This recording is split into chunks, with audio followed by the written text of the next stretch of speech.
میری شادی خیروں میں ہوئی، ہمیں ان کے رسم و رواج پتہ نہیں تھے۔ پہلی ہی رات میری ساس مجھے چھت پر لے گئی اور بتایا کہ یہ ہماری رسم ہے کہ آج رات تمہیں اکیلے چھت پر سونا ہے، اگر نہ سوئی تو صبح ہوتے ہی میرا بیٹا تمہیں طلاق دے گا۔ چھت پر بہت اندھیرا تھا، مجھے ڈر لگ رہا تھا کہ میں رک نہ سکی، اور جیسے ہی آدھی رات ہوئی میں ڈر کے نیچے آ گئی۔ جیسے ہی اپنے کمرے میں داخل ہوئی یہ دیکھ کر جان نکل گئی کہ میرے شوہر کے ساتھ تو میرا نام انائزہ ہے، میں حیدرآباد میں رہتی ہوں۔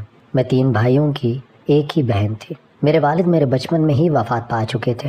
ہم لوگ کافی امیر تھے، اس لیے ابو کے جانے کے بعد مالی پریشانی نہیں ہوئی۔ میری امی اور بھائیوں نے مجھے کبھی باپ کی کمی محسوس نہیں ہونے دی، وہ میری ہر خواہش پوری کرتے تھے۔ تینوں بھائی مجھ سے بڑے تھے اور ان کی شادی ہم نے اپنوں میں ہی کی تھی۔ میری تینوں بھابیاں شروع میں بہت اچھی تھیں، یا شاید اچھا بننے کا دعویٰ کرتی تھی، کیونکہ کچھ عرصہ گزرنے کے بعد ان کا رویہ بدلنے لگا۔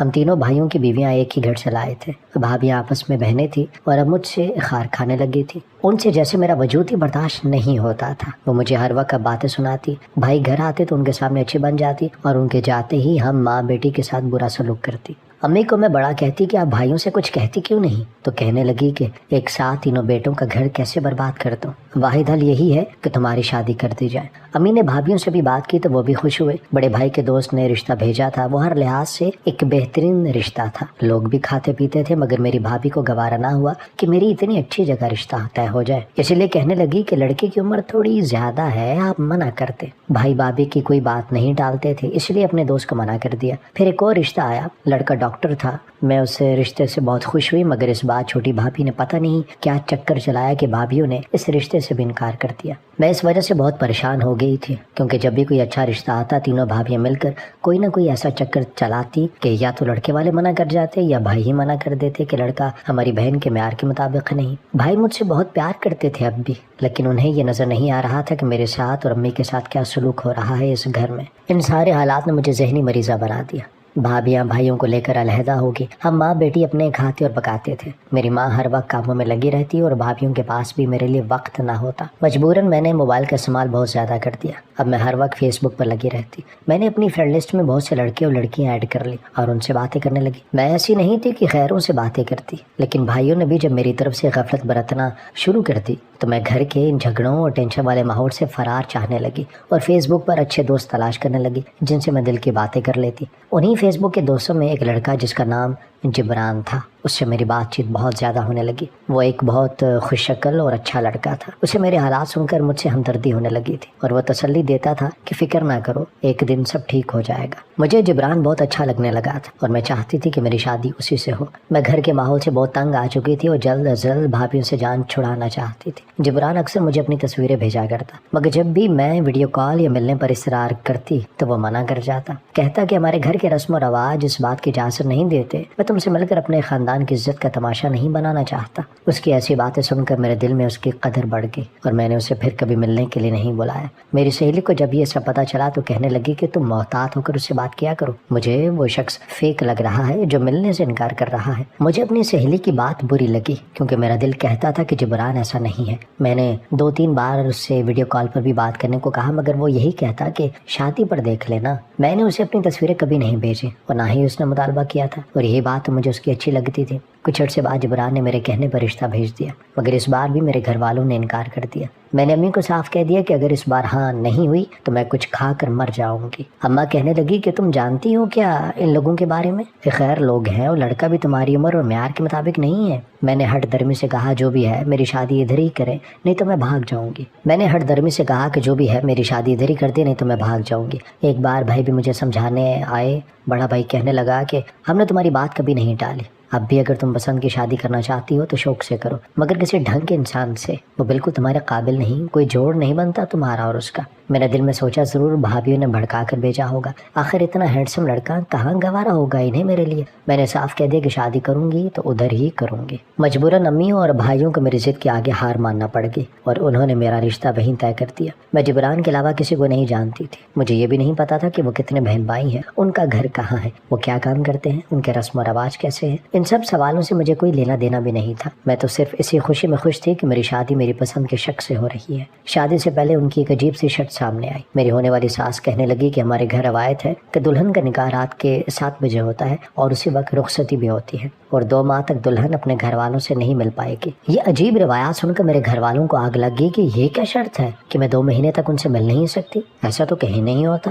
اماں نے مجھے سمجھایا کہ ایک بار پھر سوچ لو، ان لوگوں کی بہت عجیب و غریب رسمیں ہیں جن کا کوئی سر پیر ہی نہیں، یہ نہ ہو کہ کل کو تمہیں بہت مشکل اٹھانا پڑ جائے۔ میں نے کہا کہ اماں، ہر خاندان کے اپنے رسم و رواج ہوتے ہیں، ان کے بھی ہوں گے، صرف 2 ماہ کی تو بات ہے، کوئی بات نہیں، میں سب سنبھال لوں گی۔ مجھے کسی بات پر بھی اعتراض نہیں تھا۔ میں نے سوچا میں نے مل کر کیا کرنا ہے سب سے، میں تو شکر کروں گی کہ ایسے گھر والوں سے جان چھوٹے گی۔ یوں رات کے 7 بجے میرا نکاح اور 8 بجے رخصتی ہوئی۔ ان کی طرف سے بھی صرف گھر والے تھے اور ہماری طرف سے بھی زیادہ لوگ نہیں تھے۔ سادگی سے شادی انجام پائی۔ میں گھر آئی تو مجھے جبران کہیں نظر نہیں آیا۔ اس کی ماں ہی مجھے گھر کے اندر لے آئی۔ مجھے یہ تھا کہ وہ مجھے کمرے میں لے کر جائے گی، مگر میری حیرانی کی انتہا نہ رہی جب وہ مجھے کمرے کے بجائے چھت پر لے آئی۔ میں نے سوچا شاید جبران کا کمرہ اوپر ہوگا، مگر چھت پر جا کر میں دنگ رہ گئی، وہاں تو کوئی بھی نہیں تھا۔ پھر میری ساس مجھے یہاں کیوں لے کر آئی تھی؟ میں نے حیرانی سے سوچتے ہوئے یہی بات ساس سے پوچھی تو وہ کہنے لگی، ہمارے گھر کی رسم ہے کہ نئی نویلی دلہن پہلی رات چھت پر سوتی ہے، تمہیں بھی اس رسم کو پورا کرنا ہوگا۔ آج رات تم اکیلی چھت پر سوگی، اور خبردار اگر نیچے آئی ورنہ ہمارا رواج ٹوٹ جائے گا اور میرا بیٹا تمہیں طلاق دے دے گا، تم یہیں رہو۔ میری ساس مجھے اس اندھیری رات میں چھت پر چھوڑ کے چلی گئی۔ میں رونے لگی کہ یہ کیسا رواج ہے، کہ کیسی رسم ہے یہ۔ میں اس وقت اپنے گھر والوں کا بھی فون نہیں کر سکتی تھی کیونکہ یہ شادی میں نے اپنی مرضی سے کی تھی، اور اب جو سلوک بھی میرے ساتھ ہوتا اس کی ذمہ دار میں ہی ہوتی۔ پتہ نہیں میرا شوہر کہاں تھا، مجھے اس اندھیری رات سے خوف محسوس ہو رہا تھا۔ میں وہیں چھت پر ایک کونے میں بیٹھ کے، لیکن مجھے ڈر لگ رہا تھا کہ کہیں کوئی جن بھوت ہی نہ ہو چھت پر۔ میرے پاس موبائل بھی نہیں تھا ورنہ اپنے شوہر کو فون کر لیتی۔ مجھے بہت بے چینی ہو رہی تھی۔ آدھی رات کا وقت ہے جب اچانک ہوائیں چلنے لگی، مجھے بہت ڈر محسوس ہوا اور میں نیچے جانے کا ارادہ کر کے اٹھ گئی۔ میں چوری سیڑھیاں اتر کر نیچے چلے آئی۔ نیچے مکمل سناٹا تھا، لگتا تھا سب سو رہے ہیں۔ میں نہیں جانتی تھی کہ میرے شوہر کا کمرہ کون سا ہے۔ میں اندازے سے کمرے کی طرف بڑھ گئی اور جیسے ہی دروازہ کھولا تو میری جان نکل گئی۔ سامنے ہی کمرے میں میرا شوہر بیڈ پر بیٹھا ہوا تھا اور اس کے ساتھ ہی میری ساس بھی بیٹھی باتیں کر رہی تھی۔ میں نے جلدی سے کمرے کا دروازہ بند کر دیا کہ کہیں مجھے ساس دیکھ نہ لے، کیونکہ میں اس کی دھمکی کے باوجود چھت سے نیچے اتر آئی تھی۔ مجھے سمجھ نہیں آ رہا تھا کہ یہ کیا چکر ہے۔ مجھے چھت پر بھیج کر خود میرے شوہر کو پتہ نہیں کیا پٹیاں پڑھا رہی تھی۔ خیر ایک ہی رات کی بات تھی۔ میں انتظار کرنے لگی کہ کب میری ساس کمرے سے باہر جاتی ہے۔ جیسے ہی میری ساس کمرے سے باہر گئی میں فوراً اپنے شوہر کے کمرے میں چلی گئی۔ جبران اندر ہی تھا۔ مجھے دیکھ کر وہ ایک دم کھڑا ہو گیا، کہنے لگا، آپ یہاں اس کمرے میں کیوں آئی ہیں؟ آپ کو تو چھت پر ہونا چاہیے تھا رسم پوری کرنے۔ جلدی چھت پر چلی جائیں ورنہ اگر اماں نے دیکھ لیا تو آپ کو طلاق دلوا دیں گی۔ اس کی بات سن کر میں ڈر گئی اور بھاگتے ہوئے چھت پر چلی گئی۔ صبح ساس لینے آئی اور آتے ہی مجھے کمرے میں بند کر دیا۔ میں نے پوچھا اب یہ کیا مذاق ہے؟ تو کہنے لگی، ہمارے ہاں ولیمے کی کوئی رسم نہیں ہوتی، تم ولیمے کے لیے تیار ہونے کے بجائے اس کمرے میں بند رہ کر سارا دن اس گھر کے سلامتی کے لیے دعا مانگو گی۔ میں تو ساس کے اس بات پہ جتنا حیران ہوتی اتنا کم تھا۔ بھلا آج تک کہاں ایسا سنا تھا کہ ولیمے کی دلہن کو کمرے میں بند کر دیا جائے؟ یہ ان کے گھر کی رسمیں جانے اتنی عجیب کیوں تھی؟ میرا موبائل بھی گھر پر تھا، وہ میں ساتھ بھی نہیں لے کر آئی تھی، نہیں تو میں جبران سے فون پر پوچھ لیتی کہ یہ کیسے عجیب و رسم رواج ہیں تم لوگوں کے۔ ولیمے والا پورا دن میرا ایسا ہی کمرے میں بند گزرا۔ میں اپنے لیے دعائیں کرتی رہی، مجھے سارے مہمانوں اور گھر والوں کی باتیں سنائی دیتی رہی۔ رات کو ساس سے مجھے کمرے سے باہر نکالا اور کھانا دے کر چھت پر چلی جاؤ، رات تم وہاں ہی رہو گے۔ میں نے ہمت کر کے پوچھ لیا کہ میرے شوہر کہاں ہیں؟ میری ساس نے مجھے غصے سے دیکھا اور کہا کہ ہمارے خاندان میں ایسا رواج نہیں ہے کہ لڑکی بہو سرعام اپنے شوہر کے بارے میں پوچھتی رہے، کچھ تو شرم کرو تم۔ اس کی بات سن کر مجھے شرمندگی ہوئی اور میں چپ چاپ اوپر چھت پہ چلی گئی۔ وہاں جا کر دیکھا تو شوہر وہیں تھا، وہ شاید فون پر کسی سے بات کر رہا تھا۔ میں نے خوشی سے سوچا شاید وہ میرا ہی انتظار کر رہا تھا۔ میں نے اسے آواز دی تو وہ مجھے دیکھ کر حیران ہوا اور میرے پاس سے گزر کر نیچے چلا گیا۔ اس سے مجھے بلایا تک نہیں، دیکھا بھی نہیں۔ اس کے اس رویے پر میرا دل کٹ کر رہ گیا تھا۔ وہ ایسا کیوں کر رہا تھا؟ اتنی مشکلات اور کوششوں کے بعد اس سے شادی کی تھی، اب ایسا سلوک مجھ سے برداشت نہیں ہو رہا تھا۔ اگلے دن بھی ساس نے مجھے کمرے میں رہنے کی تلقین کی۔ میں نے 2 گھنٹوں بعد چوری کمرے سے باہر جھانکا کہ کہیں میری ساس تو نہیں۔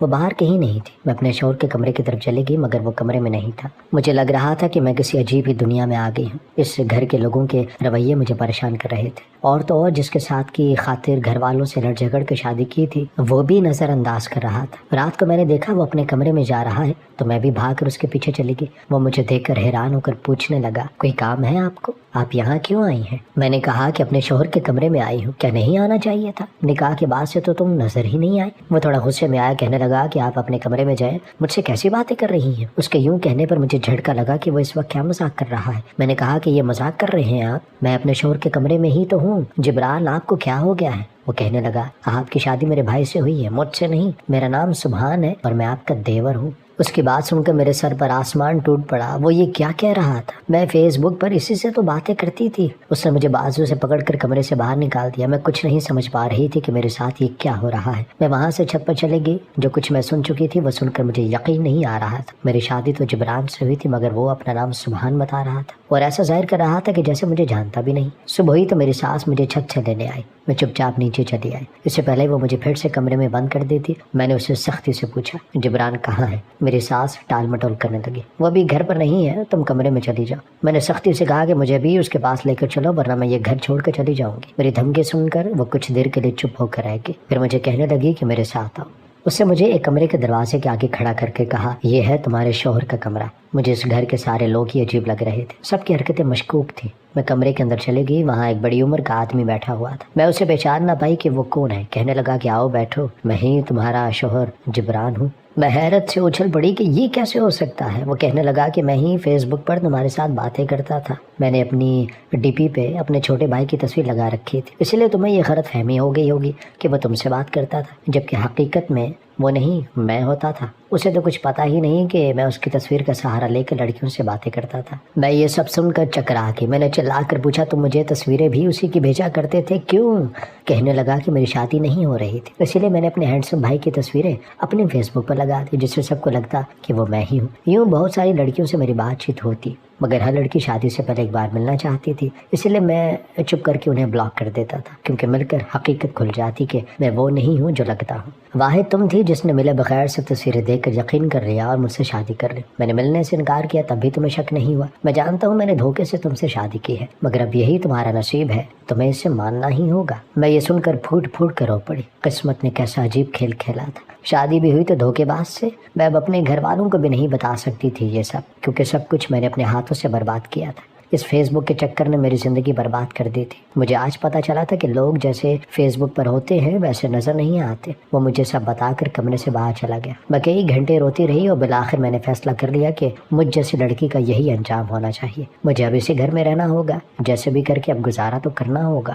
خیر رات ہوئی تو میری ساس مجھے پھر سے لے کر چھت پہ چلی آئی، کہنے لگی کہ تم آج رات بھی ادھر ہی رہو گی، نیچے مت آنا، میں صبح خود تمہیں لینے آؤں گی۔ مجھے اس کا عجیب رویہ الجھا رہا تھا۔ پہلے تو چلو مجھے حقیقت کا علم نہیں تھا، مگر آج تو میں سب جان چکی تھی، پھر مجھے چھت پر بھیجنے کا کیا مقصد تھا؟ ساری رات میری سوچوں میں گزر گئی۔ صبح فجر کی اذان تھوڑی دیر پہلے میں خود ہی نیچے آ گئی اور اپنے شوہر کے کمرے کا دروازہ کھولا تو وہاں وہ نہیں تھا۔ اگلی رات پھر سے ساتھ مجھے لینے چھت پر آ گئی کہ تم یہیں رہو۔ اس رات نیچے سے کافی شور آ رہا تھا، مگر ساس کے ڈر کی وجہ سے میں نیچے نہیں جا پائی۔ اب مجھے حیرت کی جگہ تجسس ہوتا تھا کہ وہ کیوں نہیں چاہتی تھی کہ میں اپنے کمرے میں شوہر کے پاس رہوں۔ میں نے اس رات سے پردہ اٹھانے کا فیصلہ کر لیا۔ ایک رات جو ہی ساس مجھے چھت پر چھوڑ کر نیچے گئی، میں بھی کچھ دیر بعد چھت سے سیڑھیاں اتر کر نیچے جانے لگی۔ ابھی میں درمیان میں ہی تھی جب میں نے ایک جوان سال لڑکی کو اپنے شوہر کے کمرے میں جاتے دیکھا۔ میری تو روح فنا ہو گئی یہ سب دیکھ کر۔